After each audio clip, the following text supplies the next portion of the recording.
ৰাতিপুৱাই আজি মন্দিৰ ভাগত সোমাইছোহি। শাওণ মাহত মানে মই ব্ৰত ৰাখিছিলোঁ হ'লে অসুবিধা হোৱাৰ বাবে শাওণ মাহৰ শেষত ব্ৰত ভাঙিব নোৱাৰিলোঁ, সেইটো কাৰণে ভাদ মাহতে আজি ভাঙিবলৈ লৈছোঁ। বাবাৰ চৰণত 100 পাত বেলৰ মালা অৰ্পণ কৰি আৰু লগতে শৰাই এখন আগবঢ়াই বাবাৰ চৰণত আজি ব্ৰত ভাঙিবলৈ লৈছোঁ। আৰু এই ভাল লগা মুহূৰ্তবোৰ সাঁচি ৰাখিছোঁ, লগতে আপোনালোকৰ মাজতো শ্বেয়াৰ কৰিছোঁ। আশা কৰোঁ আপোনালোকে সকলোৱে ভিডিঅ'টো শেষলৈকে চাব দেই।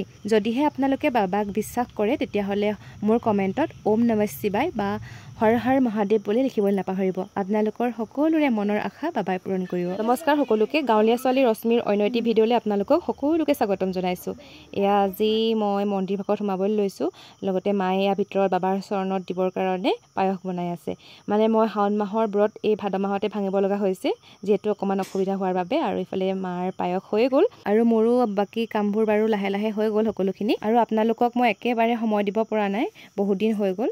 যিমান পাৰোঁ বাৰু চেষ্টা কৰিছোঁ, কাৰোবাক কেতিয়াবা দিছোঁ আৰু সময়, আৰু ময়ো বাৰু ভিডিঅ' দিব পৰা নাই, আৰু যিমান পাৰোঁ চেষ্টা কৰিছোঁ দিবলৈ। মানে বাগানত যাব লগা হৈছে, সেইটো কাৰণে সময় নিমিলে। আৰু এইফালে এতিয়া মায়ে পায়স বনাই হৈ গ'ল ভিতৰত, মই অলপমান দি দিছোঁ তাত আৰু মৌ জোল দিছোঁ। আপোনালোকে জনাবচোন পায়সত মৌ জোল ব্যৱহাৰ কৰে নকৰে। মোক মানুহ এগৰাকীয়ে নকৰে বুলি কৈছিলে, কিন্তু মই প্ৰায়ে দেখোঁ আৰু। তথাপিও আপোনালোকে যদি কোনোবা জনা মানুহে চাই আছে তেতিয়াহ'লে মোক জনাবলৈ নাপাহৰিব দেই কমেণ্টত। আৰু এইফালে এতিয়া মৌ জোল, ঘিউ, বাদাম, নাৰিকল, খিচমিচ আৰু কিবাকিবি মায়ে দিছে আৰু। মানে মই ইমান চাই থকা নাই, হ'লে ভিতৰত মায়ে বনাই আছিলে, মই বাহিৰত বাকী কামখিনি কৰি আছিলোঁ যে। মোক মানে মৌ জোল আৰু ঘিউৱে এনেকৈ ঢালি দিবলৈ কোৱাত মই আৰু দিছোঁহি। আৰু এইফালে মায়ে এতিয়া ভণ্টিয়ে দুইজনীয়ে লগ লাগি প্ৰসাদত দিবৰ কাৰণে নাৰিকল, আপেল, নাচপতি কিবাকিবি কাটি আছে আৰু ভণ্টিক মাতিলোঁ অকণমান সহায় কৰি দিবলৈ, তাই হাতখনতে কাটি ল'লে। আৰু লাহে লাহে সকলোখিনি কাম হৈছেগৈ, আৰু মই মন্দিৰ ভাগত সোমাম, কেনেকৈনো মই ব্ৰত ভাঙোঁ আপোনালোকক দেখাম। ওম নমঃ শিৱায়, ওম নমঃ শিৱায়, ওম নমঃ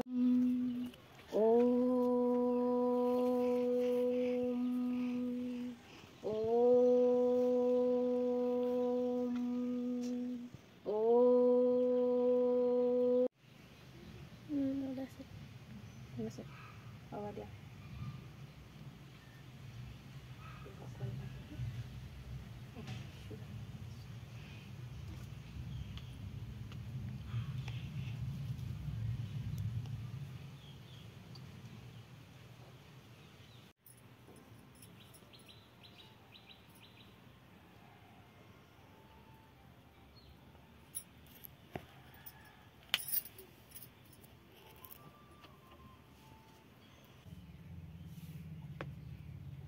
কথা এক কহোঁ শুনা মহাকাল মোৰে, ভক্তিভাৱে গৈ কোনো মন্দিৰ দুৱাৰে, এক চিতে এই শাস্ত্ৰ কৰিলে পঠন, সমস্ত পাপৰ তাৰ হয় বিনাশন, শুদ্ধভাৱে এই শাস্ত্ৰ কৰিয়ালি খন, বিপ্ৰহস্তে যদি কৰে কেৱে সমাপন, চতুবৰ্গ ফল পায় সেই মহামতী, সন্দেহ নকৰা তুমি শিৱৰে ভাৰতী, জগতৰ উপকাৰ হোৱাৰ কাৰণ, প্ৰকাশিলা এই শাস্ত্ৰটি মনোৰম, ধৰ্ম অৰ্থ কাম মুখ্য ইয়াৰ প্ৰসাতে, লভিব পাৰিব নৰে শুনা পদে, প্ৰতিদিনে এই শাস্ত্ৰ কৰিলে পঠন, পাপ মুক্ত হৈয়া যায় কৈলাস ভৱন, হেন জানি সৰ্বে মিলি এৰিয়ান কাম, আপদ উদ্ধাৰ প্ৰহি বোলা ৰাম ৰাম।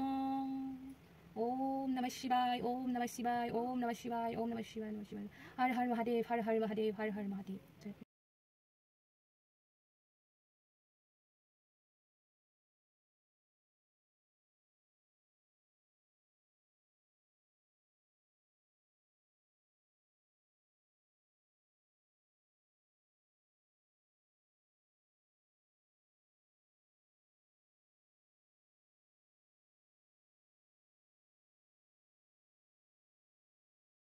ভিডিঅ'টো বহুত দীঘলীয়া হৈ যায় যে, সেইটো কাৰণে মানে এডিট কৰোঁতে ইফাল সিফাল হৈছে আৰু অলপ অলপকৈ কৰিছোঁ ভিডিঅ'সমূহ।